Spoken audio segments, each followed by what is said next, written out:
Assalomu alaykum. 28 dekabr Milliy sertifikat imtihonida tushgan original variantning dastlabki 35 ta savol tahlilini ko'ramiz. Birinchi savol: hisoblang. Ikkilar soni 50 ta. Mana shuni 22 ga bo'lganda hisoblang.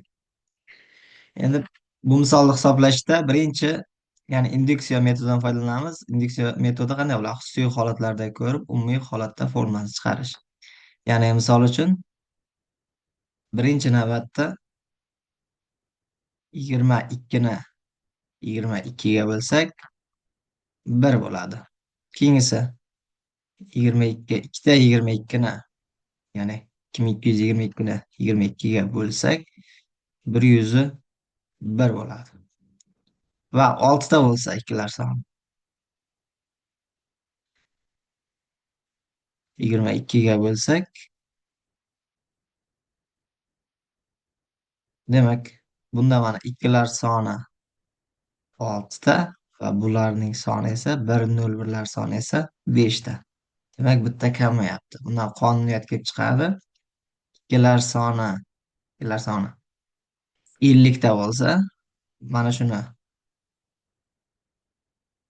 22 ga bo'lganda hosil bo'ladi 1010. Jami 9 ta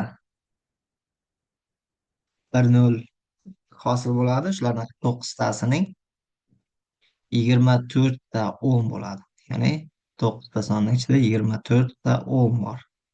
Shu tartibda joylashgani A javobda. Biriga A javob. Keyingi savol 2. Sonlarni kasrlarni kamayish tartibida joylashtiring. Bu misolimizda uchalasi ham davriy kasr, uchala davriy kasrni ketma-ket yozib olamiz. Ya'ni 2,14 yana 14. 14 cheksiz yozsak bo'ladi 14. Ikkinchisi b ni yozadigan bo'lsak 2,14 4 4 4. Demak, 4 cheksiz yozsak bo'ladi. Keyingisi s ni yozadigan bo'lsak 2,11 keyin 4 boshlanib ketadi. Demak, cheksiz 4 yozamiz. Endi mana shu yerda bir xilliklari bor. Ya'ni 2,1dan keyin, ya'ni 2,1lari bir xil, qolganini taqqoslaymiz. Qolganini taqqoslaydigan bo'lsak, mana yerda 41 bor. Bu yerda 44 bor va keyingisi 14. Eng kattasi katta hisoblanadi. Hisoblasak, demak, eng kattasi bundan kelib chiqadi. Eng kattasi B 44 bo'lgan. Keyingisi A bo'ladi, keyingisi S bo'ladi. Demak, B, A, S. 2 ga A javob.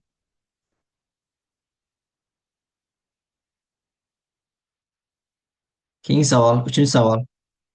Fermer bozorga qovun va tarvuzni 5 ta mashina bilan olib borayotgan bo'lsa va bitta mashinada faqat tarvuz yoki qovun bo'lsa, birinchi mashinada 300, ikkinchi mashinada 315, uchinchisida 330, to'rtinchi mashinada 345, bechinchisida 390 ta mahsulot, ya'ni qovun va tarvuz bor.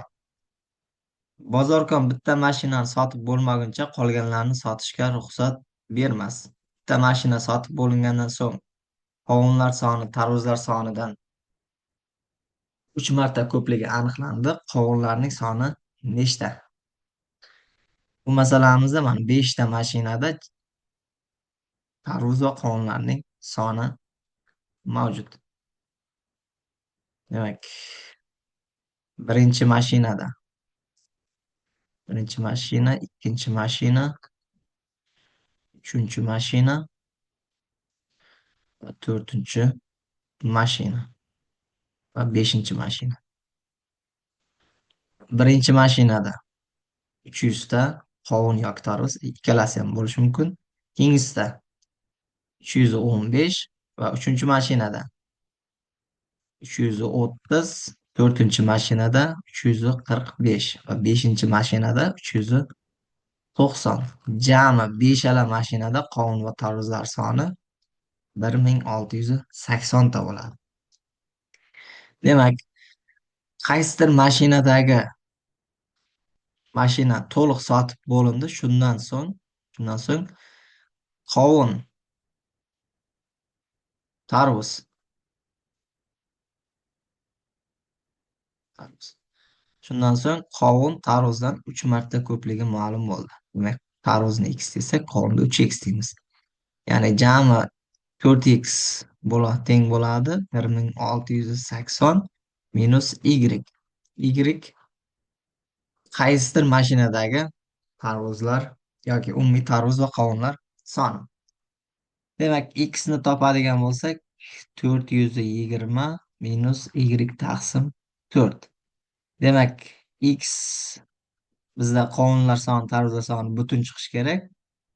Mashinalardan bittasi y deb belgilaganmiz mana. Y ni mana bu 5 ta mashinadan bittasi bo'lishi mumkin. Birinchi, ikkinchi, uchinchi, to'rtinchi, beshinchi. Demak, mana shu y 4 ga bo'linadigan son bo'lishi kerak. Demak, 4 ga bo'linadigan sonlar bu faqat birinchi mashinada 4 ga bo'linadigan raqam, ya'ni son turibdi. Ya'ni 304 ga bo'linadi. Shuning uchun y ni biz tanlash yordamida y ni bundan 300 deb tanlab olamiz. Ya'ni birinchi mashina to'liq sotilgan hisoblanyapti shundaysiga. Y ni 300 desak, x'imiz 345 bo'ladi. 75 bo'ladi. 55 dan ayirsak 345 bo'ladi. Endi 345 ni bizda qovunlar sonini so'ragan. Qovunlar soni 3 ko'paytirilgan 345 bu 1035 ni beradi. 1035 qovunlar soni 1035 ta.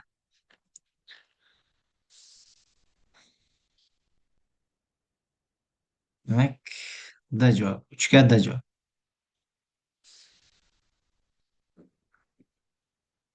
Keyingi savol.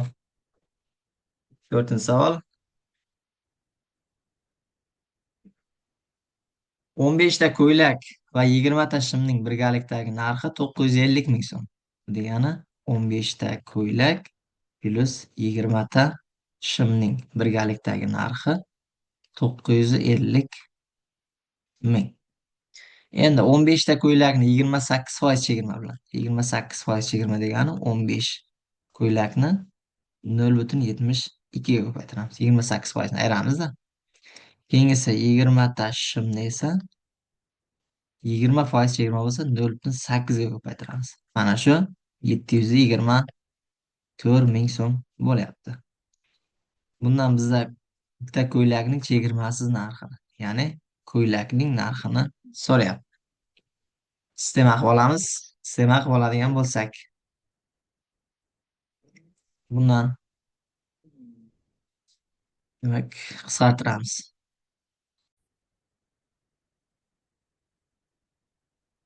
Bundan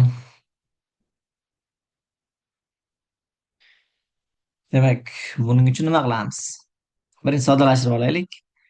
15 ko'ylak plus 20 ta shim. 950 ming.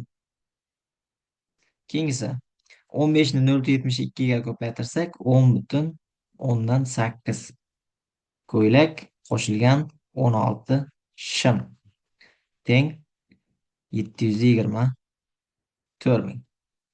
Endi birinchisini 4 ga ko'paytiraylik. 4 ga, keyingisini 5 ga ko'paytiraylik. Shunda shimlar bir xil bo'ladi, ayrilsa yo'qolib ketadi. Ayrilib ketadi. Demak, 4 ga ko'paytsak 60 ko'ylak plus 80 shim. 4 ga ko'paytirsak 3,8 ming bo'ladi. Keyingisi 10,8 ni 5 ga ko'paytsak 54 ko'ylak plus 80 shim. 3,620 ming bo'ladi.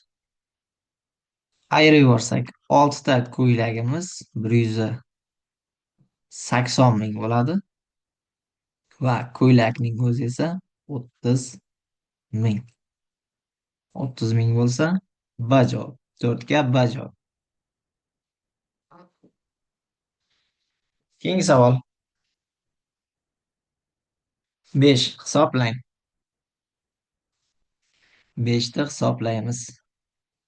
Hisoblasak, 10 kvadrati 100 qo'shilgan 121 qo'shilgan 144 qo'shilgan 169 qo'shilgan 196 taqsim 146 bo'ladi. Suratni qo'shsak 730 ga teng. Va buni 146 ga bo'lsak, natija 5. 5 ga bajo. 6. Hisoblang. 6. Surat ular ayirmasida turibdi, mahraj ham formulada turibdi. Ya'ni mahrajdagi ifoda uchun formula qo'llasak, ya'ni A ning to'rtinchisi plus B ning to'rtinchisi plus A plus B ning to'rtinchisi teng bo'ladi. Ikki ko'paytirilgan A kvadrat plus B kvadrat plus A B ning kvadratiga teng. Demak, mahraj shu formulaga tushadi. Surati 100 minus 14. Keyingisi ikkinchi ko'paytuvchi 100 ning kvadrati plus 14 ning kvadrati plus 100 ko'paytirilgan 14. Mahraj ilsagida 2 ko'paytirilgan 100 ning kvadrati plus 14 ning kvadrati plus 100 ko'paytirilgan 14 ning kvadrati taqsim 2. Demak, 2 bilan 2 ketadi, kvadrat bilan mana bu ildiz ketadi. Endi mana bu ikkinchi ko'paytuvchi bilan bu ketadi. Hammasi qisqardi. Endi 86 qolyapti. 6 ga bajo. Keyingi savol. 7. Hisoblang.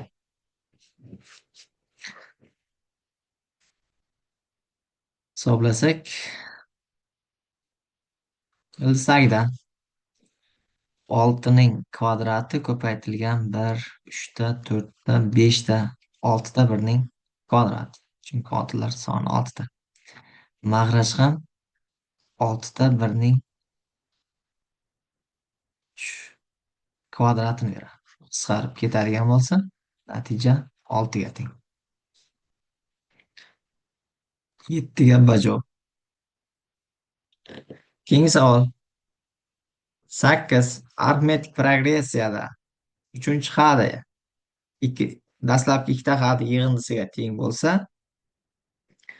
va A1, A2, A3 ko'paytma 384 bo'lsa, S10 ning qiymatini toping. Bu masalamizda A3 ning o'rniga,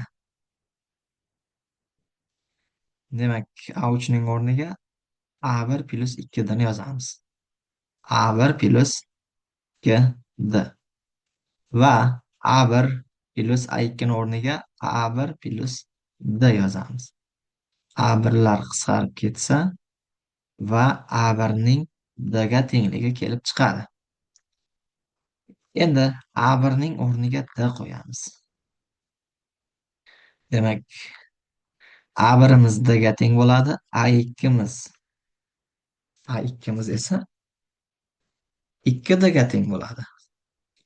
A3imiz esa 3D ga teng.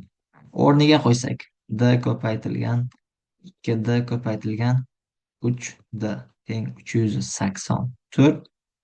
Bundan D ning kubi teng 64 bo'ladi. Va D ning qiymati 4 ga teng. Demak, birinchi xat ham 4 ga teng. Endi S10 ni topadigan bo'lsak, S10imiz 2 ta A1 qo'shilgan 9D taqsim 2 ko'paytirilgan 10 ga teng.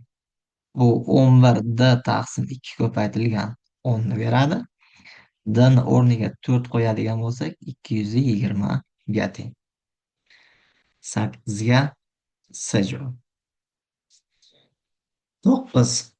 O'suvchi geometrik progressiyada 10-chi hadi 5 ga teng bo'lsa, geometrik progressiyaning dastlabki 19 ta hadi ko'paytmasini toping. Ya'ni bu degani B1, B2, B3, B4, B5 va hokazo B19. Ko'paytma. Demak, B1 bilan B19 o'zi jami 19 ta xat bor ko'paytmada. 19 ta xat bor. B1 bilan B19 B10 ning kvadratini beradi. B10 ning kvadratini. Keyingisi B18 ham bor. B2 bilan B18 ham B10 ning kvadratini beradi. Shu zaylda davom etadi. B10 ning kvadrati, B10 ning kvadrati 9 ta bo'ladi. Jami 18 ta bo'lib, oxirida B10 ning o'zini ko'paytmasi. Bu B10 ning 19-darajasini beradi. Bu degani 5 ning 19-darajasi. 9 ga ajo. Keyingi savol. 10 ifodani soddalashtiring.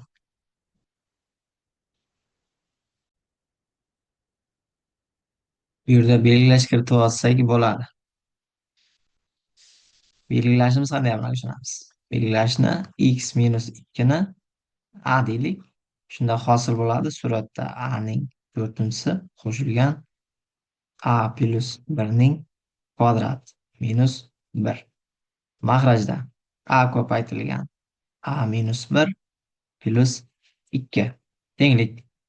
Suratni soddalashtiradigan bo'lsak, a ning 4-si demak plus a kvadrat plus 2a qoladi. Mahrajimiz a kvadrat minus a plus 2 qoladi. Tenglik davom ettiramiz.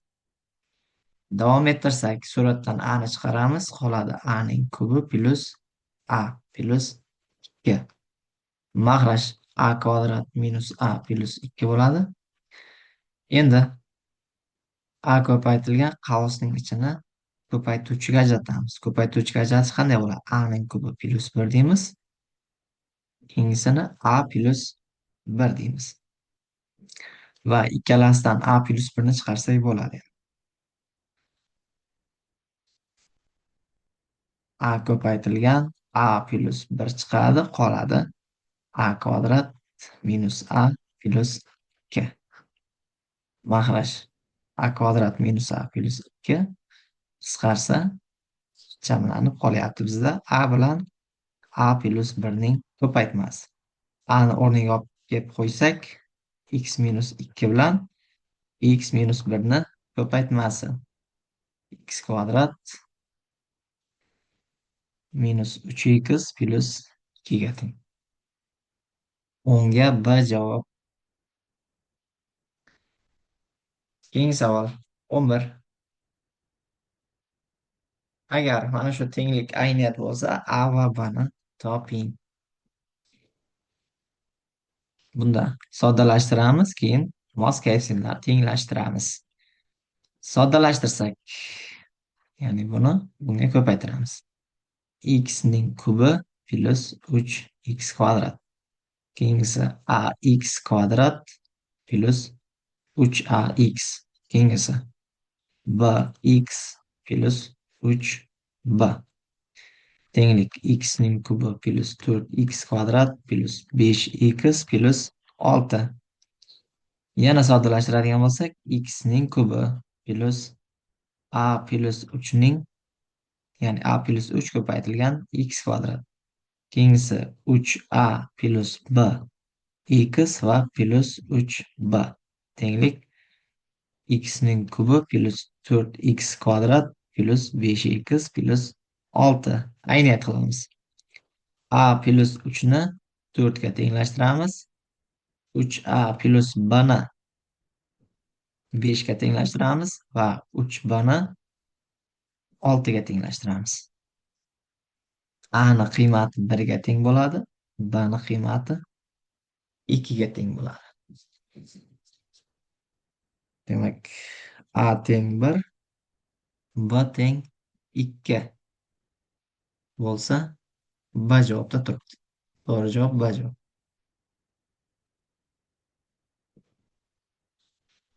Keyingi savol. Tenglamaning shu oraliqda nechta ildizga ega deyapti. Tenglama shu oraliqda nechta ildizga ega? Sinus x bilan kosinus x ning ko'paytmasi 1 taqsim 2 sinus 2x ni beradi. Bunisi 1 taqsim 2 ko'paytirilgan arc sinus minusdan ildizosi 3 taqsim 2 da minusdan pi taqsim 3 ni beradi. 1 taqsim 2 qisqarsa sinus 2ximiz minus pi taqsim 3 ga teng. Bu yechimga ega emas. Chunki sinusning oralig'i minus 1 1 bo'lishi kerak. Bu minus 1 1 oraliqdan chiqib ketadi. Minus pi taqsim 3 minus 1 dan kichik sondir. Shuning evaziga yechimga ega emas. 12 ga D javob.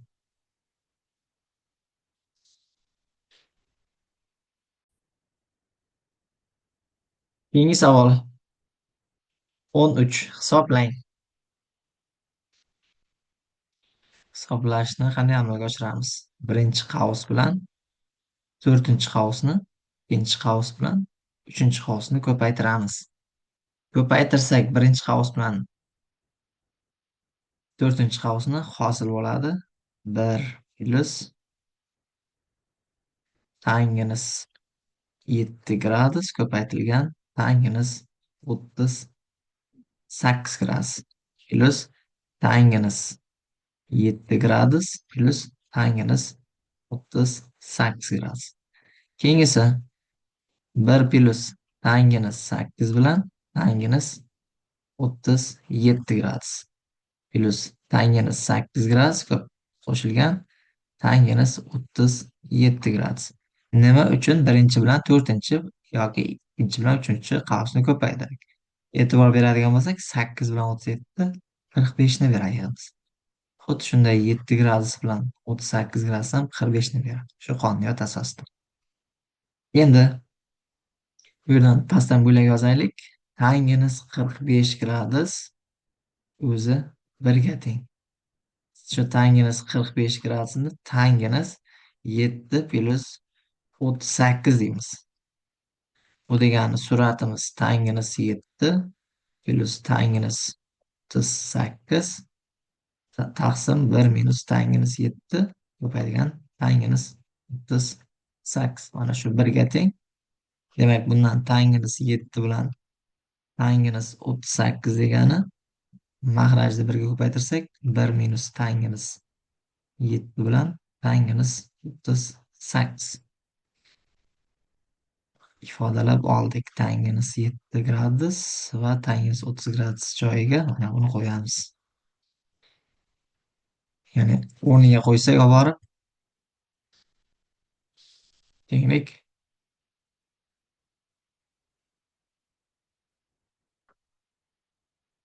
qo'shilgan 1 minus tanginus 7 gradus tanginus 38 gradus. Keyingi qavs ham xuddi shu tartibda amalga oshiriladi hisoblash. Shu tartibda 1 plus tanginus 8 gradus tanginus 37 gradus 1 minus tanginus 8 gradus tanginus 37 gradus qisqaradi. Bular ham qisqaradi. Hosil bo'ladi 2 ko'paytirgan 2 4 ga tengligi hosil bo'ladi. 13 ga D javob. Keyingi savol 14.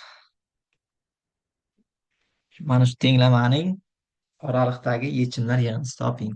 Agar u yagona bo'lsa, shu ildizni toping. Bu tenglamamiz, ya'ni 14 ni 2 bilan 7 ning darajasi ko'rinishida yozadigan bo'lsak, 2 darajasi sinus x ko'paytirilgan 7 darajasi sinus x ni beradi. Keyingisi 7 darajasi sinus x ko'paytirilgan 2 darajasi minusdan kosinus x. Endi mana bular qisqartirib yuborsak bo'ladi. Bular ya'ni darajali funksiya nolga aylanmay shuning uchun to'g'ridan to'g'ri qisqartirib yuborsak bo'ladi. Demak, bundan hosil bo'lyapti 2 darajasi sinus x ning 2 darajasi minusdan kosinus x ga tengligi. Bundan darajalar tenglashtiramiz. Sinus x teng minusdan kosinus x. Yana bundan hosil bo'ladi tangens x ning minus 1 ga tengligi. Tangens x minus 1 ga teng bo'ladi qachon? X teng minusdan pi taqsim 4 plus pi n da. Endi n ga qiymat berib oraliqdagi ildizni topamiz. N ga necha qo'ysak bo'ladi? N ga faqat k teng. Demak,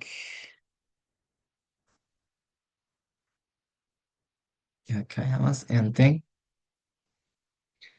minus 3 qo'ysak. Minus 3 qo'ysak, ximiz teng bo'ladi.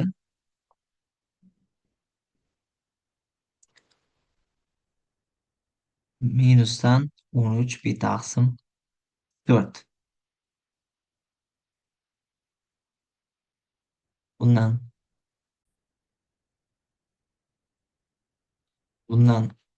n teng minus 3 bilan hamma shartida sal xatolik ketgan ekan, to'g'rilab ketaylik. Mana bu sharti o'zi minus 5 pi taqsim 2 edi. Demak, n teng minus 3 da x teng minus 13 pi taqsim 4 shu oraliqdagi yagona ildiz hisoblanadi. Shuning uchun shu ildiz yig'indisi bo'ladi. Mana ham 13 pi taqsim 2 yozaylik. Demak, 14 ga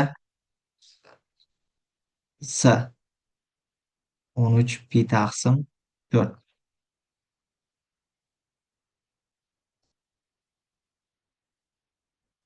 To'g'rilab qo'yamiz. 13 pi taqsim minusdan 13 pi taqsim 4. Keyingi savol 15. Tenglamaning haqiqiy ildizlari ko'paytmasini toping. Agar u bitta bo'lsa, shu ildizni toping. Bu tenglamamizda birinchi soddalashtirib olaylik. 2 taqsim 3 minus logaritm x asosga ko'ra 3. Keyingisi logaritm 3 asosga ko'ra 2 va keyingi logaritmni, mana bu logaritmni logaritm uchastkasiga o'tkazamiz. Logaritm uchastkasiga ko'ra x bo'ladi va logaritm uchastkasiga ko'ra 32 ni 2 ni 5 desak 5 oldiga chiqadi. Minus mana bu x darajasi 1 taqsim 2 bo'ladi. 1 taqsim 2 oldiga chiqsa 4 taqsim 5 bo'ladi. Logaritm x asosga ko'ra 3 bo'ladi. Endi mana bu logaritm uchastkasiga ko'ra 2 lar qisqarsa, mana shu yerda belgilashga kiritamiz. Logaritm x asosga ko'ra 3 ni a deymiz. Demak, logaritm x asosga ko'ra 3 ni a desak, bizda hosil bo'ladi. Tenglamamiz 2 taqsim 3 minus a tenglik a taqsim 5 minus 4 taqsim 5 a yoki teskari yozibmiz. Teskari. Demak, minus a bo'ldi. Tenglik 1 taqsim 5 a bo'lar ekan. Chunki logaritm uchastkasiga ko'ra x teskarisida, shuning evaziga. Minusdan 4 taqsim 5 a. Bundan demak, bundan soddalashtiradigan bo'lsak, a taqsim 5 plus 1 taqsim 5 a teng 2 taqsim 3. Yana soddalashsak, a plus 1 taqsim a 10 taqsim 3 ga teng. Bundan ikkita ildizga erishamiz. Ya'ni bittasi 3 bo'ladi, bittasi 1 taqsim 3 bo'ladi. Endi 3 bo'yicha tekshirsak, logaritm x asosga ko'ra 3imiz 3 ga teng. Bundan ximiz teng bo'ladi. Demak, ko'pincha ildizda 3 ga. Keyingisi logarifm x asosga ko'ra uchimiz 1/3 bo'ladi. Bundan ximiz teng bo'ladi 27 ga. Demak, x 1 bo'lsa, bunisi x 2. Bizdan so'ragan tenglamaning ildizlari ko'paytmasini. Ildizlari ko'paytmasi 27 ko'paytirilgan ko'pincha ildiz tagida 3. 15 ga S javob. 16. Tenglama nechta butun yechimga ega? Tenglamani ikkita holat bo'yicha ishlaymiz. Modulni birinchi holatda 0 dan katta deymiz. Birinchi holatimiz. Ikkinchi holatimiz esa x ni 0 dan kichik deymiz. X ni 0 dan katta deydigan bo'lsak, hosil bo'ladi x ning kubi plus 10x minus kubi emas. Bizda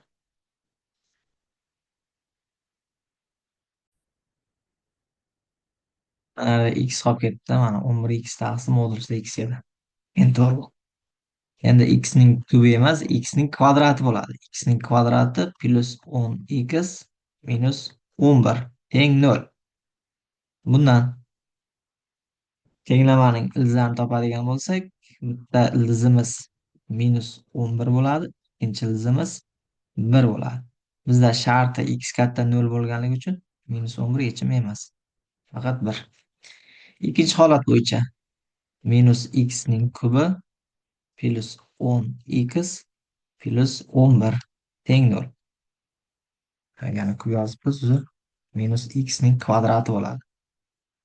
Va buni soddalashtiradigan bo'lsak, x kvadrat minus 10x minus 11 teng 0. Bundan bitta ildizimiz 11 bo'ladi, bitta ildizimiz minus 1 bo'ladi. 11 yechim bo'lmaydi, chunki x kichik 0 bo'lishi kerak edi. Demak, birinchi holat bo'yicha bitta ildiz, ikkinchi holat bo'yicha bitta ildiz. Jami ikkita ildizga ega. Bitta ildiz A javob. 16 ga A javob. Keyingi savol. 17.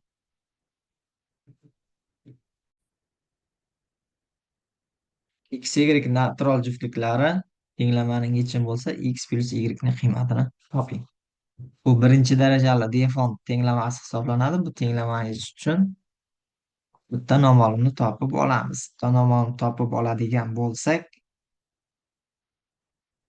y ni topaylik. Y ko'paytirilgan x plus 2 bo'ladi. Y ni umumiy ko'paytiruvchi qilsak, teng bo'ladi x plus 5 ga. Demak, bundan y'imiz teng bo'ladi x plus 5 taqsim x plus 2. Va yana soddalashtiradigan bo'lsak, y'imiz teng bo'ladi 1 plus 3 taqsim x plus 2. X, y natural juftliklar degan uchun biz x va y ni natural sifatida tanlashimiz kerak. X natural son, ya'ni x faqat 1 bo'lganda 3 ga bo'linadi. Boshqa natural qiymati yo'q. 3 ga bo'linadigan. Shuning uchun x teng 1 bo'ladi. X'imiz 1 bo'lganda y'imiz 2 bo'ladi. Bizdan x plus y ni so'ragan. X plus y'imiz 3 ga teng. 17 ga B javob. Keyingi savol. 18. Tengsizlik nechta butun yechimga ega? Bu tengsizligimizda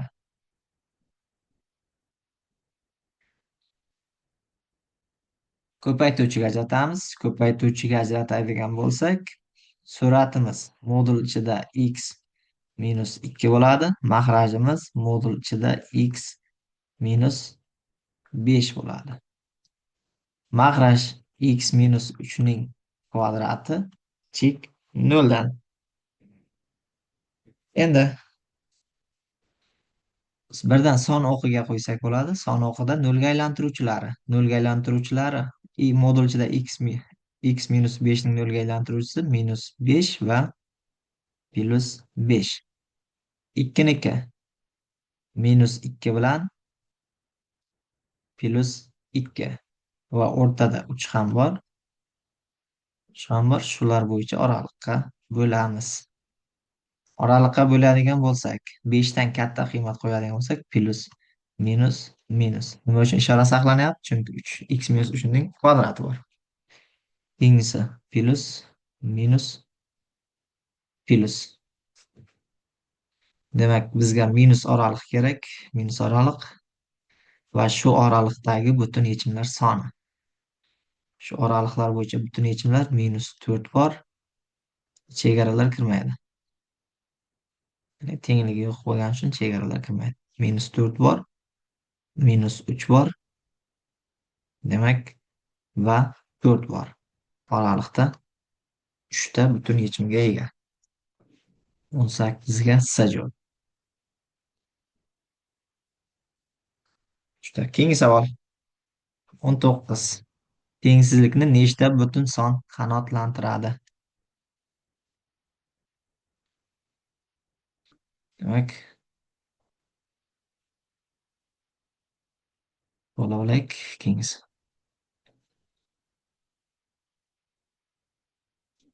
E'tibor beradigan bo'lsak, bir musbat. Mana bu kvadrat bo'lganligi uchun bu ham har doim musbat. Musbat. Bu degani o'zi to'g'ri tenglik bo'lgani uchun bu istalgan son bo'lishi kerak, faqat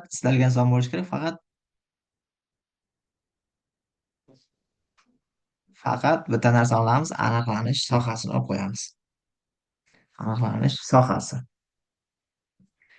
Demak, aniqlanish sohasi yechim bo'ladi. Shuning uchun to'g'ri tenglik bo'lgani uchun aniqlanish sohasi yechim bo'ladi.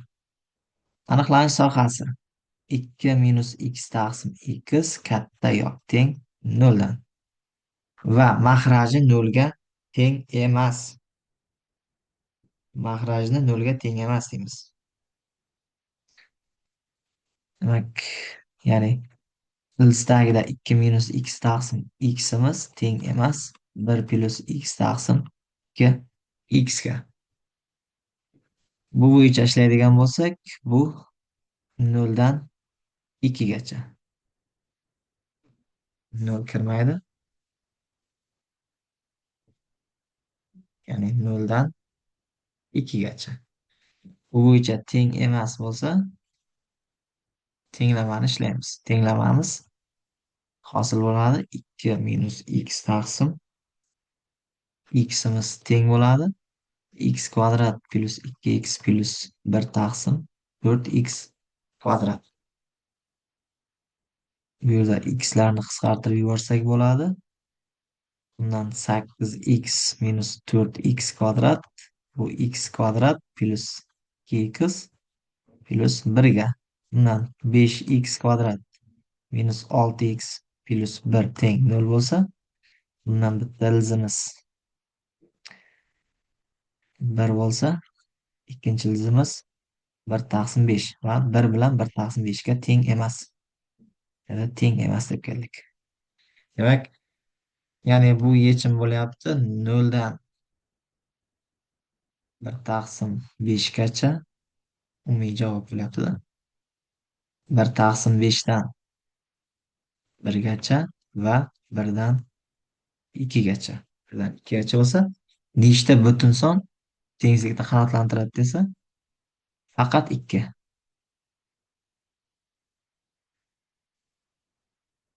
Demak, faqat 2 butun yechim bo'lyapti. Demak, bu bitta. Bitta bo'lsa 19 ga A javob. Eng savol 20. Parabola uchining absissasi musbat, ordinatasi manfiy bo'ladigan A ning barcha butun qiymatlari yig'indisini toping. Demak, absissasi, ya'ni x nolimiz 3a bo'lsa, bu 0 dan katta bo'lishi kerak va y nolimiz esa y nolimiz 3'ni qo'ysak 9a kvadrat minus 18 a kvadrat plus 10a kvadrat minus a minus 6. Bu noldan kichik bo'lishi kerak. Demak, buni davom ettiradigan bo'lsak, birinchisi bo'yicha a katta noldan, keyingisi bo'yicha a kvadrat minus a minus 6 kichik noldan. Endi buni ko'paytuvchiga ajratamiz. A minus 3 A plus 2 kichik noldan. Buning yechimi minus 2 dan 3 gacha bo'ladi. Va A 0 dan katta bo'lganligi uchun ikkalasi birlashib 0 dan 3 gacha bo'ladi. Butun qiymatlari 1 bilan 2 bor oraliqda. Yig'indisi 3. Demak, butun qiymatlar yig'indisi 3 ga teng, 20 ga s. Keyingi savolimiz: aniq integralni hisoblang.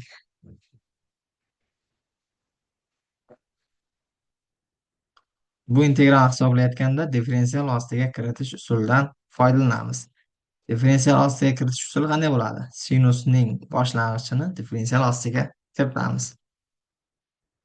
Ya'ni chegarani oxirida qo'yamiz.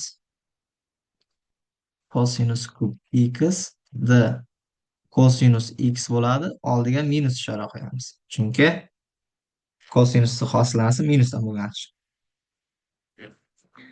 Endi shu yerda belgilash kiritamiz. Cosinus x ni t desak, hosil bo'ladi. Integral minusdan 1 taqsim t'ning kubi dt. Yana soddalashsak, minus t'ning minus 3-si dt. Bundan boshlang'ich oladigan bo'lsak, 1 taqsim, ya'ni minus 1 ko'paytirilgan t'ning minus 2-si taqsim minus 2 plus s bo'ladi. Bu 1 taqsim t kvadrat bo'ladi. T'ning o'rniga qo'ysak, 1 taqsim 2 kosinus kvadrat x. Chegara pi taqsim 4 dan 0 gacha. Pi taqsim 4 ni qo'yadigan bo'lsak, 1 taqsim 2 ko'paytirilgan 1 taqsim 2 bo'ladi. Kosinus kvadrat pi taqsim 4. Keyingisi 1 taqsim 2 ko'paytirilgan 1 bo'ladi. Bu 1 ayrilgan 1 taqsim 2 yana 1 taqsim 2 ga teng. S javob 21 ga S javob. Keyingi savol. Mana shu tenglik o'rinli bo'lsa, quyidagini hisoblang. Birinchi navbatda mana shu. Shuni belgilab olaylik. Mana shu yig'indini o'zi. Shu tenglikka qaraydigan bo'lsak, bu ya'ni binomial yoyilmasi. 3x plus 4, 3 ko'paytirilgan 3x plus 4 darajasi 20 ning binomial yoyilmasi.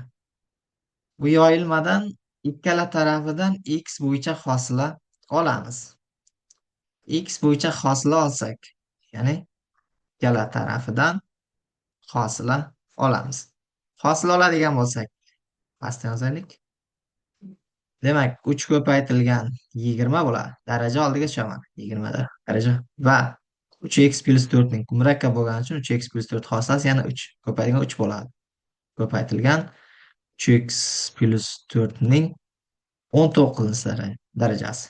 Keyingisi 20 oldiga tushsa, 20 ko'paytirilgan s0 ko'paytirilgan x ning 19-si. Keyingisi s1,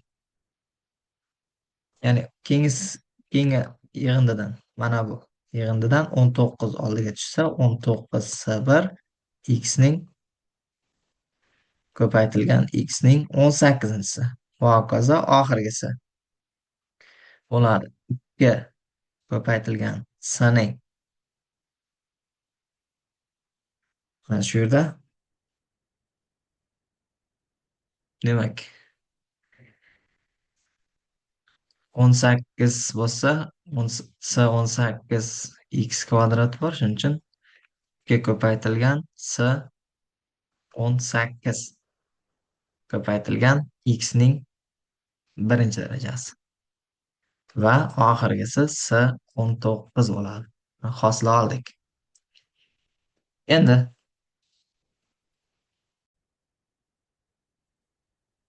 endi mana shu tenglik bo'yicha yana bir marta hosillaymiz. Yana bir marta hosil mana bu 3 9 bo'ladi. 9 ko'paytirilgan 20 ko'paytirilgan 19. 19 oldiga tushadi. Yana 3 ko'paytirilgan. Ko'paytirilgan 3x plus 4 ning 18 darajasi. Tenglik. Yana hosillanadigan bo'lsa 19 oldiga tushadi. 20 ko'paytirilgan 19 ko'paytirilgan s0 x ning 18-si. Keyingisi 19 ko'paytirilgan 18 ko'paytirilgan s1 x ning 17-si. Va hokazo oxirgisi 2 ko'paytirilgan 1 s ning s18 bo'ladi. Demak, endi mana bu sharti bo'yicha mana bu yerda 2 ko'paytirilgan 1 bo'lishi kerak. Shunda hisoblasak bo'ladi. Endi shu joyda mana x ning o'rniga -1 qo'yadigan bo'lsak, mana bu yerda 180 bo'ladi. 180 ko'paytirilgan 57 x ning o'rniga -1 qo'yadigan bo'lsak 1 bo'ladi. Tenglik 20 ko'paytirilgan 19 ko'paytirilgan s0 x ning o'rniga -1 qo'ysak. Keyingisi minuslikdan bo'ladi. Chunki darajasi x ning darajasi top. Shuning uchun -19 ko'paytirilgan 18 ko'paytirilgan s1. Keyingisi 18 ko'paytirilgan 17 ko'paytirilgan s2 bo'ladi va hokazo -3 ko'paytirilgan 2 s17 ni beradi va 2 ko'paytirilgan 1 s18 ni beradi. Mana shu so'ralgan ifoda kelib chiqdi. Ya'ni bizdan mana bu ifodani qiymati so'ralgan edi. X ning o'rniga -1 qo'ysak, mana bu so'ralgan ifoda kelib chiqdi mana. Demak, qiymati hisoblab qo'yamiz. 180 ni 57 ga ko'paytiramiz. 180 ni 57 ga ko'paysak necha bo'ladi? 10.260 bo'ladi. Ko'paytirsak, mana buni ko'paytma 10.260 22 ga bajo. Keyingi savol.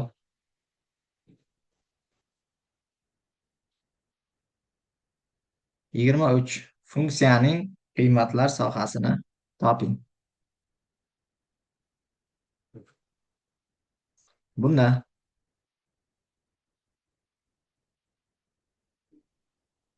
demak, birinchi soddalashtirib olaylik. Y teng x kvadrat minus x kvadrat deylik. X kvadratni o'zini va minus 3x minus 4 desak, maxraj x kvadrat plus 3x plus 4. Bunda hosil bo'ladi minus 1 qo'shilgan 2x kvadrat taqsim x kvadrat plus 3x plus 4 ifoda hosil bo'lyapti. Endi y dan hosilab 0 ga tenglashtirib x larni topadigan bo'lsak, ana shu minimal va maksimal qiymatlar kelib chiqadi shu nuqtalar bo'yicha. Endi hosil oladigan bo'lsak, mana bu -1 hosilasi 0 bo'ladi, maxrajniki. Ya'ni x kvadrat plus 3x plus 4 ning kvadratini beradi. Surat hosilasi 4x ko'paytirilgan x kvadrat plus 3x plus 4. Ayrilgan 2x kvadrat turadi. 2x plus 3 bo'ladi. Endi suratini shuni 0 ga tenglashtiradigan bo'lsak, bunda hosil bo'ladi. Demak, 4x ko'paytirilgan x kvadrat plus 3x plus 4 imiz tenglik bo'ladi 2x kvadrat ko'paytirilgan 2x plus 3 ga. X bilan kvadrat ketadi. Bu yerda 2 bo'ladi. Bunda qisqaradi. Demak, 2x kvadrat plus 6x plus 8'imiz 2x kvadrat. Demak, 2x kvadrat plus 3x ga teng. Va bundan 2x kvadratlar qisqaradigan bo'lsa, bittasi, ya'ni x'imiz teng bo'ladi minusdan 8 taqsim 3 ga. Mana yerda x ni qisqartirganimiz uchun dildizimiz 0 va bittasi minusdan 8 taqsim 3 ga. Endi tekshirib ko'ramiz. Ya'ni y 0 ni hisoblaymiz. Y 0 ni hisoblasak minus 1. Bu minimal qiymat bo'ladi. Endi y minus 8 taqsim 3 ni hisoblasak, ya'ni x ning o'rniga minus 8 taqsim 3 ni qo'yib hisoblasak, bu 3,7 dan 4 ni beradi. Bu maksimal qiymat. Demak, endi qiymatlar sohasi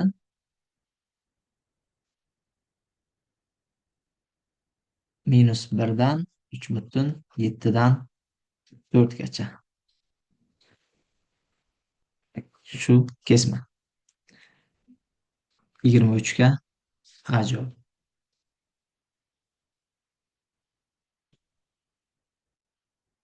Keyingi savolimiz 24. Markazlari O1 va O2 nuqtalarida bo'lgan ikkita aylana umumiy EF vatariga ega. Markazi O1 bo'lgan aylana uchun AB, AF, BE vatarlar, markazi O2 bo'lgan aylana uchun esa DE va DF vatarlar o'tkazilgan. AF va BE vatarlar C nuqtada kesishadi.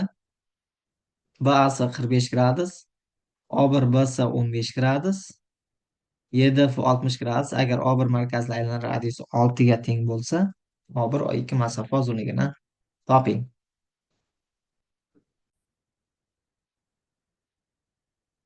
Chizma bo'yicha ketadigan bo'lsak,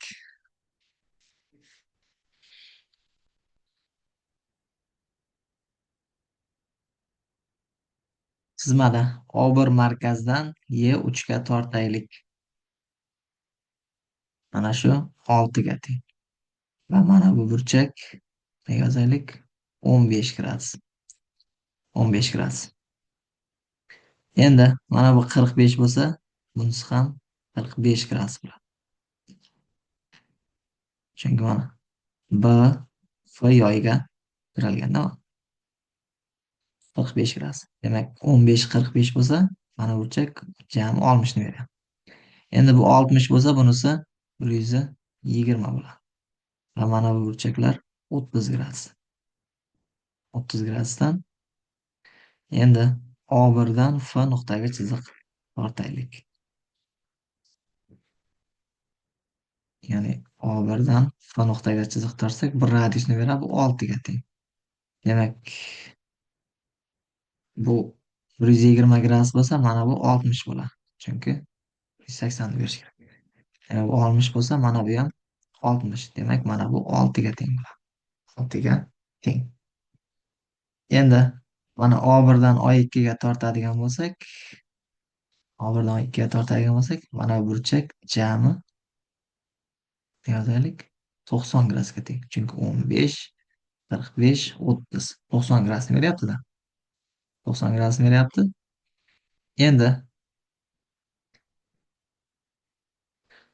mana shuni x deylik. Mana buni A deymiz. A deymiz.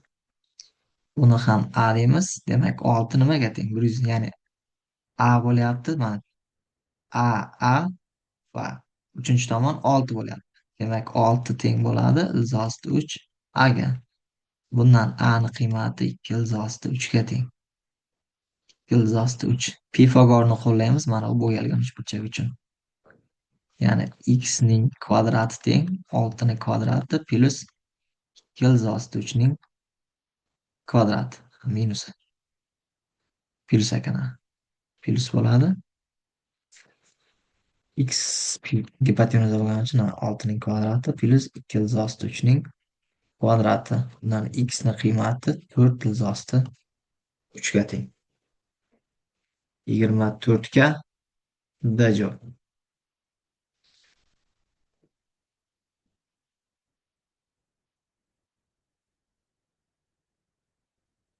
Keyingi savol.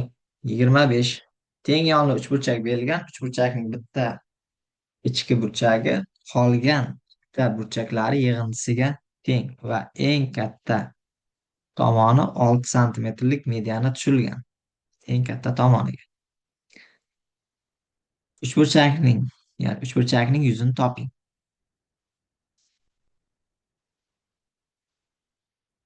Demak, teng yonli uchburchak berilgan. Uchburchakning bitta ichki burchagi qolgan ikkita burchak yig'indisiga teng. Bu degani, ya'ni alfa bo'lsa, bu alfa bo'lsa teng yonli bo'lganligi uchun mana bu burchak, mana bu burchak 2 alfa bo'ladi. Endi 4 alfamiz 180 gradusga teng bo'lsa, alfamiz 45 gradus. Demak, bu teng yonli to'g'riburchakli uchburchak ekan. Mana bu 45 gradus, bu 45 gradus. Mana burchak 90 gradus bo'ladi. Eng katta tomoniga tushilgan mediani 6.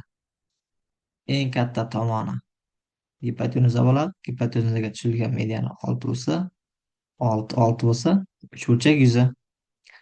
S uchburchak yuzi asos 12, balandlik 6 taqsim 2. 36 ga teng. 36 S javob. 25 ga S. Keyingi savol. 26. Demak, rasmda ko'rsatilgan ma'lumotlar berilgan. Uchburchakning 3 ta tomoni berilgan. 7, 13, 15. Bizdan kichik aylana radiusini so'rayapti. Kichik aylana radiusini qanday topamiz? U nerdan urinadi? Birinchi uchburchakning yuzini topamiz. S uchburchak yuzi. Geron formulasidan foydalanadigan bo'lsak, 45 taqsim 2 hisoblanadi. Perimetrning yarmi 45 taqsim 2 dan 15 ni ayirsak, 15 taqsim 2 bo'ladi. 13 ni ayirsak 26, 19 taqsim 2 bo'ladi. Demak, 13 ni ayirsak 26, 45 deyapmiz. 35 ku.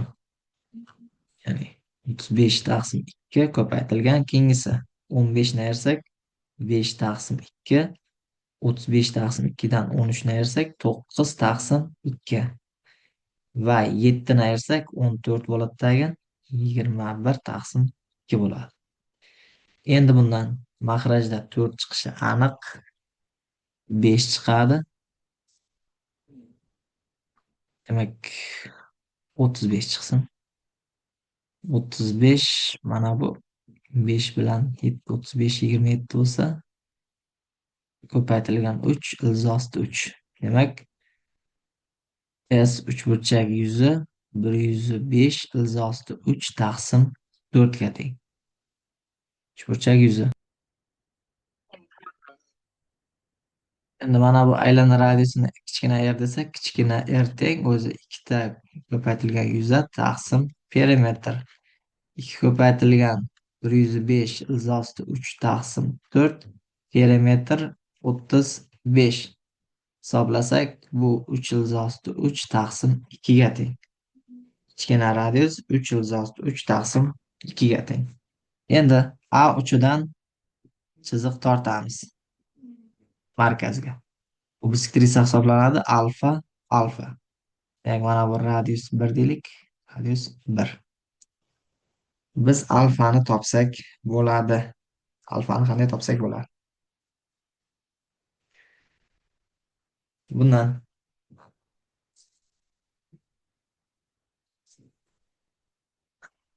kosinus 2 alfani topaylik birinchi navbatda. Ya'ni 3 ta tomoni bor. Kosinus 2 alfani topsak bo'ladi. Ya'ni pastga yozamiz. Kosinus 2 alfamiz ikkita tomon. 15 ni kvadrati plus 7 ni kvadrati ayrilgan 13 ning kvadrati. Taqsim 2 ko'paytirilgan 15 ko'paytirilgan 7. Bu 15 ning kvadrati 225 bo'ladi. 9 bo'ladi. Ayrilgan 169. Demak, ikki ko'paytirilgan 105 bo'ladi. Surat 105 taqsim 2 ko'paytirilgan 105 yana. Qisqarsa 1 taqsim 2. Demak, ikkita alfamiz 60 gradus bo'lsa, alfamizning 30 graduslik kelib chiqadi. Demak, mana bu yer 30 gradus ekan. Mana bu radius bo'lsa, demak, mana bu chizmani, ya'ni kichkina aylana markazidan A3gacha ikkita radius 1 bo'ladi. Radius 1. Endi umumiy masofa esa mana bu radius 1, bunisi radius bo'lsa, yozamiz umumiy masofamiz 30 gradus bo'lgani uchun ikkita kichkina radiusga teng. Endi 3 radius 1 plus radius mana bu A dan O markazgacha. Mana shu ikkita radiusga teng. Demak, kichkina radius birimiz o'zi radius taqsim 3 ga teng ekan. Bu 3 taqsim 2 ni yana 3 ga bo'lsak, 3 taqsim 2 ga teng. Ya'ni kichkina aylananing radiusi 3 taqsim 2. D javob. 26 ga D. Keyingi savol. 27. Chizmada A parallelogram tasvirlangan burchak BAD 60 gradus va ASning BDga nisbatining kvadrati, diagonal nisbatining kvadrati 19 taqsim 7 bo'lsa, AD taqsim ABni tomonlar nisbatini so'rayapti.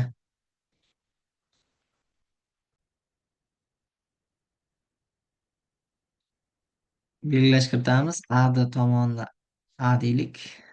AD tomonni A deylik. AB tomonni B deylik. Va AC diagonalni D1 deylik. BDni D2 deylik. Endi mana burchak 60 gradus bo'ladigan bo'lsa, bizdan birinchi D1ning kvadratini hisoblaylik. Bu A kvadrat kosinuslar teoremasi bo'yicha plus B kvadrat minus 2 ko'paytirilgan A ko'paytirilgan B. Kosinus 120 gradusda minus 1 taqsim 2 ga teng.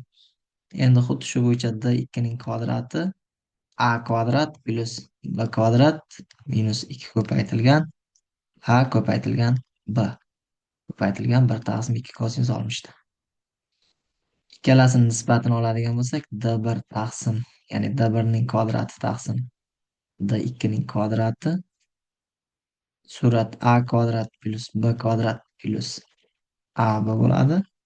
Mahraj A kvadrat plus B kvadrat minus AB bo'ladi. Endi nisbat bor mana. Bizda nisbat bor. Diagonallar kvadratlari nisbati 19 taqsim 7 ga teng.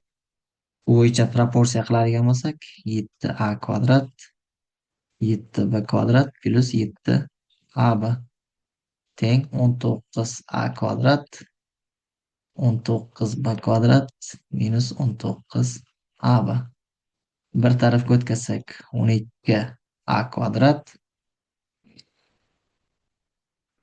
12A kvadrat minus 26AB plus 12B kvadrat teng 0 bilan yana 2 ga bo'lib yuboradigan bo'lsak 6A kvadrat minus 13AB plus 6B kvadrat teng 0. Ko'paytuvchiga ajratsak, bittasi 3A minus 2B bo'ladi. Keyingisi 2A minus 3B bo'ladi. Teng 0 bo'lsa, ya'ni ikkita nisbat kelib chiqadi. A ning B ga nisbati 2 taqsim 3, A ning B ga nisbati 3 taqsim 2. Biz faqat 3 taqsim 2 ni olamiz. Chunki mana bu A B'dan katta sharti bo'yicha. 3 2 nisbat bo'lsa, S javob.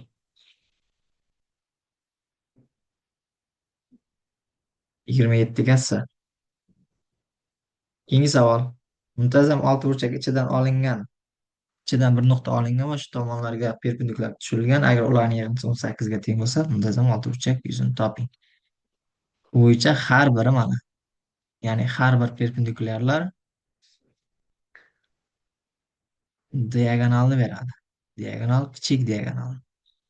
Demak, hammasini yig'indisi o'zi D tomoni A bo'lsa, D kichik diagonal A ilzosida 3 ga teng edi. Endi 3 ta diagonal bo'lgani uchun 3A ilzosida 3 mana shu 18 ga teng. 18 ga teng bo'lsa, A'miz 2 ilzosida 3 tomon kelib chiqdi. S muntazam oltiburchak yuzi 3 ilzosida 3 A kvadrat taqsim 2 ga 12 bo'ladi. 6 ga bo'lsak, 2 ga bo'lsak 6, bu 18 ilzosida 3 ni beradi. 28 ga 18 ilzosida 3. Ajoyib. 29.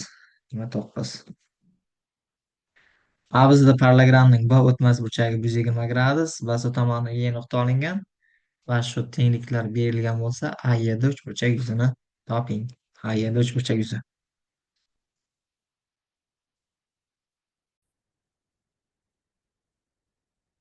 Birinchi yig'indi vektorlarni hisoblaymiz. Demak, AY, BD, Y'si. A'dan Y'gacha. Ungacha belgilashga kiritib olaylik. Ungacha mana bu tomonda A deylik, bu tomonda B deylik. Endi AYga BDni qo'shamiz. AYga BDni qo'shamiz. Demak, badandagi vektorni Y3 ga ko'chiradigan bo'lsak, Y3 ga ko'chiradigan bo'lsak, mana shu AY qo'shilgan nerda? D shtrix. Endi DYga Y'sini qo'shsak,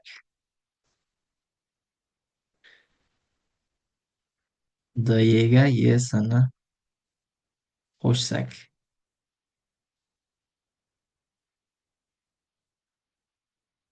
bunda demak, AY qo'shilgan Y'si qo'shilgan mana bu ko'chirilgan vektor BD vektor bo'lyapti. Bu mana bu yerda ko'chirilyapti. Bu A ga teng. Ya'ni A ga emas, 2A ga teng. Bu yerda A'dan Y'gacha boryapti. A'dan Y'gacha, Y'dan S'gacha boryapti va B'da mana bu yerga ko'chyapti parallel. Bu 2A ga teng. Demak, mana bu yig'indi vektor 2A'ni berar ekan. 16 ga teng. 2A'ning moduli bundan kelib chiqadi. A tomonining uzunligi 8 ga teng. Asos 8 ga teng. Endi keyingisiga o'tamiz. Keyingisi AYga YS qo'shilyapti. AYga YS qo'shilyapti va B'da ayrilyapti. Demak, bunda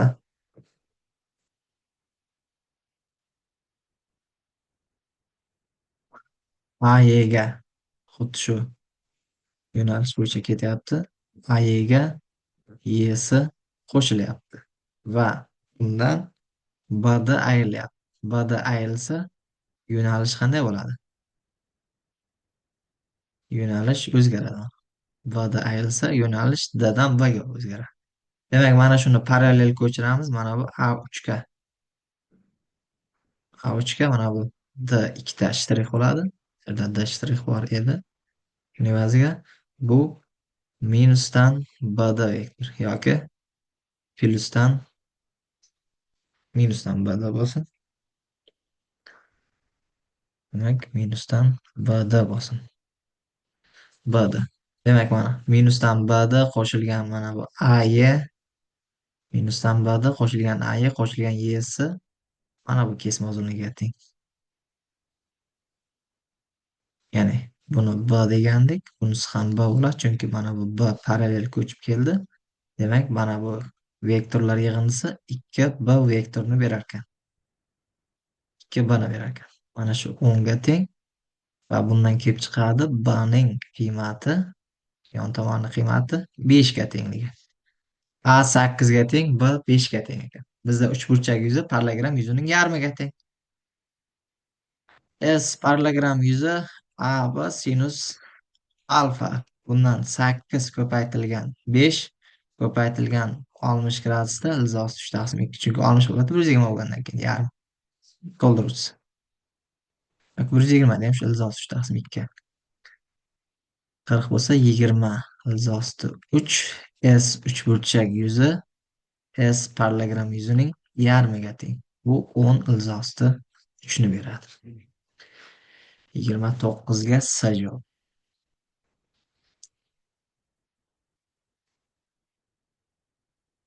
Keyingi savol.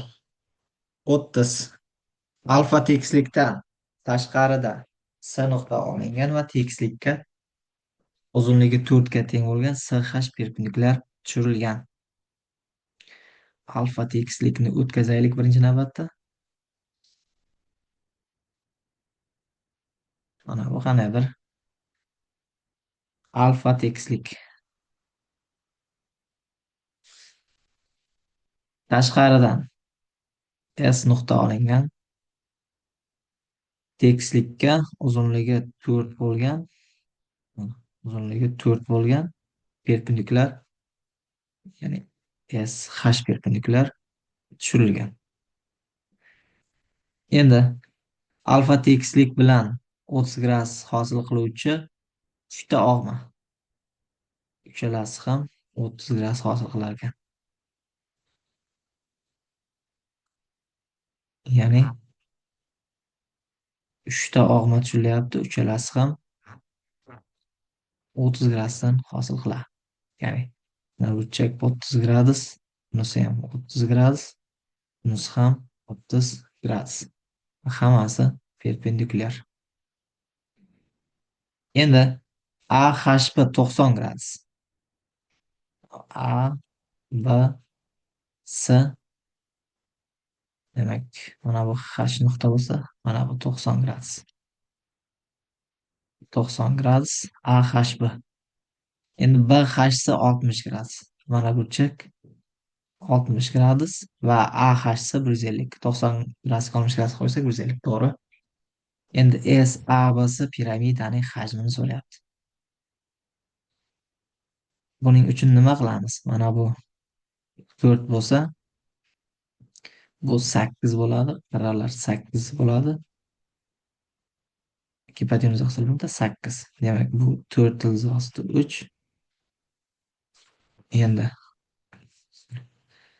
asosdagi qirralar hammasi 4 ildiz 3dan. Bunisi ham 4 ildiz 3dan.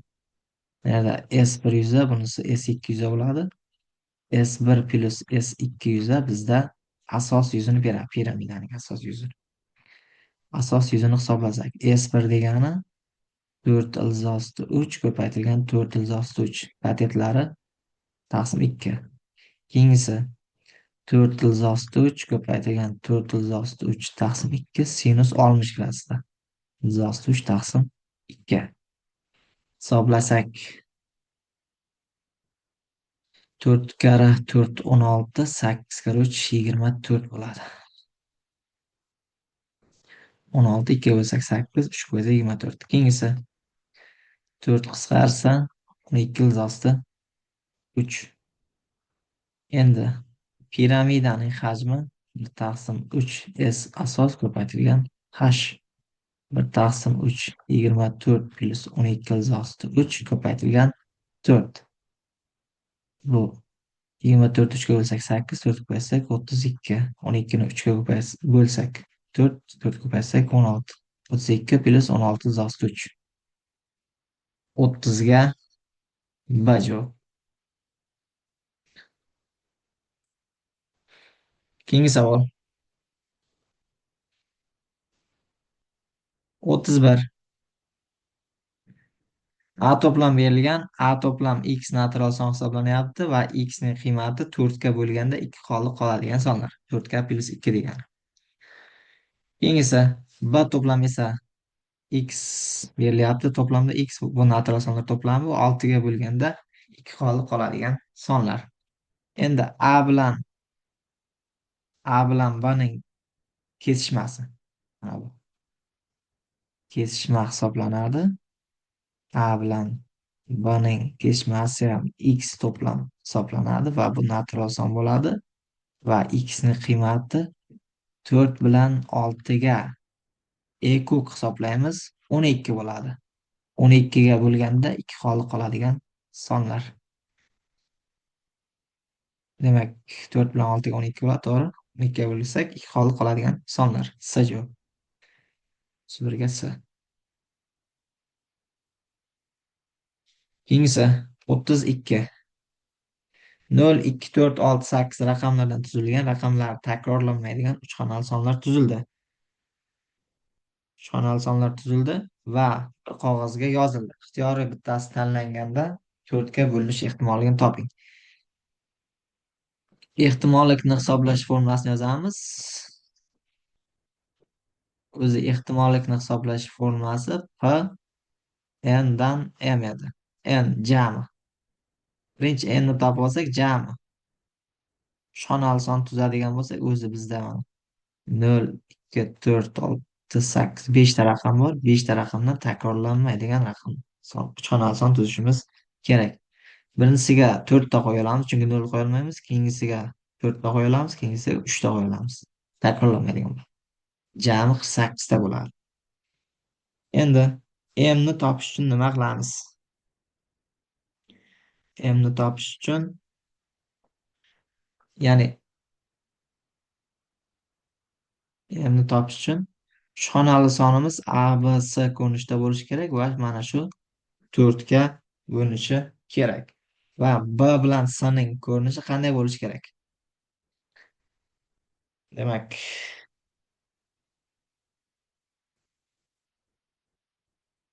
B bilan S ning ko'rinishi bo'lishi mumkin 0,4 oxiri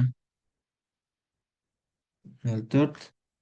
Shunda oxiri 0,4 bo'lsa, 4 ga bo'linadi. Oxirgi ikki raqami bo'yicha ketyapmiz. Oxirgi ikki raqami 4 ga bo'linsa, son 4 ga bo'linadi. Demak, bizda mana oxirgi ikki raqamni 0,4 qilsak, 0 bilan 4 qilsak, keyin 0 bilan 8 qilamiz. 0 bilan 8. Keyingisi oxirgi ikki raqam bo'yicha 0,8, 20, keyingisi 40, keyingisi 4 ga bo'linishi uchun 60 ham 4 ga bo'linadi va 80 ham 4 ga bo'linadi.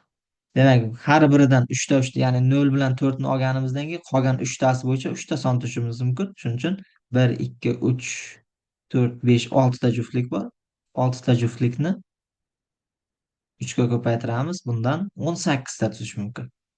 Keyingisi 0 bo'lmaganlar. 0 bo'lmaganlar oxiri, demak 24 bo'lishi mumkin. Keyingisi 64 bo'lishi mumkin va 84 bo'lishi mumkin. Keyingisi 28 bo'lishi mumkin, 48 bo'lishi mumkin va 68 bo'lishi mumkin. Mana shu tartibda joylashsa, oxirgi ikki raqami 4 ga bo'linadi. Bu bo'yicha 1, 2, 3, 4, 6 ta bor. Bu har bir bo'yicha 2 tadan tuzsa bo'ladi. Chunki boshiga 0 qo'yib bo'lmaydi, shuning uchun 2 tadan bo'lgani uchun 6 ni 2 ga ko'paytiramiz. Bunda 12 ta. Jami 30 ta bo'lyapti. 30 tasi 4 ga bo'linadigan sonlar. Demak, bizga qulaylik tug'diruvchi m qiymati 30 bo'ldi. Bundan ehtimollik topsak, 48 dan 30 6 ga qisqarsak 5 taqsim 8. 5 taqsim 8 B javob. 32 ga B. Va moslashtirish savollariga ham yetib keldik. 33 dan 35 gacha savollar moslashtirish savollari. Oktayderga shar ichga chizilgan.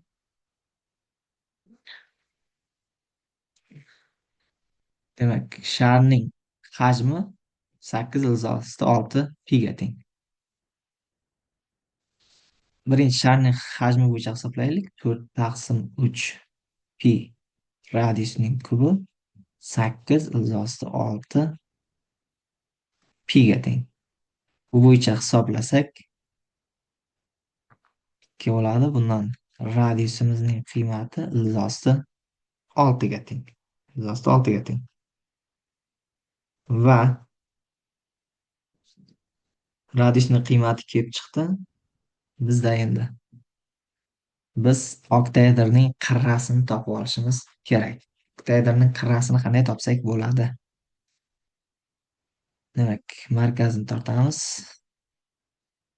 Mana bu h bo'ladi. H bo'ladi. Bunisi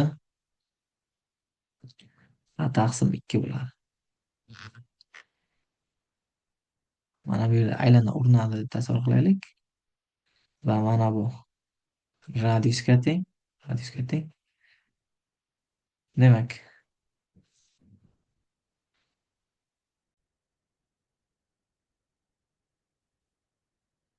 chizmada sal o'xshamagani mana bu aylananing, ya'ni o'q kesimi bo'yicha mana bu apofema hisoblanadi. Apofema muntazam uchburchak bo'ladi. Oktaedrning yonyoqlari apofema ilzosi 3. A taqsim 2 ga teng. Demak, radius mana shu apofemaga perpendikulyar bo'lib tushadi. Mana bu uchburchak ham perpendikulyar. Ya'ni mana shu uchburchak bo'yicha ketadigan bo'lsak,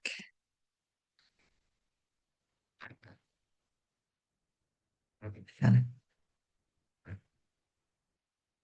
to'g'riburchakli uchburchak bo'yicha ketyapmiz. Mana shu a taqsim 2 ga teng. Qirrasining yarmi. Chunki markazda joylashgan. Bunisi ilzosi 3 a taqsim 2. Mana bu h bo'ladi. Hni topsak a taqsim ilzosi 2. Mana bu sharning radiusi. To'g'riburchakli uchburchakda gipotenuzaga tushirilgan balandlik ikkita katet ko'paytmasi a taqsim ilzosi 2 a taqsim 2 bilan ilzosi 3 a taqsim 2 ga nisbat. Bundan a'ni topadigan bo'lsak, ilzosi 6 radiusga teng. Va radiusning qiymati ilzosi 6 bo'lganligi evaziga oktaedrning qirrasining uzunligi 6 ga tengligi kelib chiqdi. Endi 33 bo'yicha sharning to'la sirtini so'rayapti. Biz hamma parametrlarni topdik. Endi 33 ni ishlaymiz. 33 sharning to'la sirti 4 pi r kvadrat. Pi ni o'rniga 3 qo'yadigan bo'lsak, 4 ko'payadigan 3 6 72 ga teng.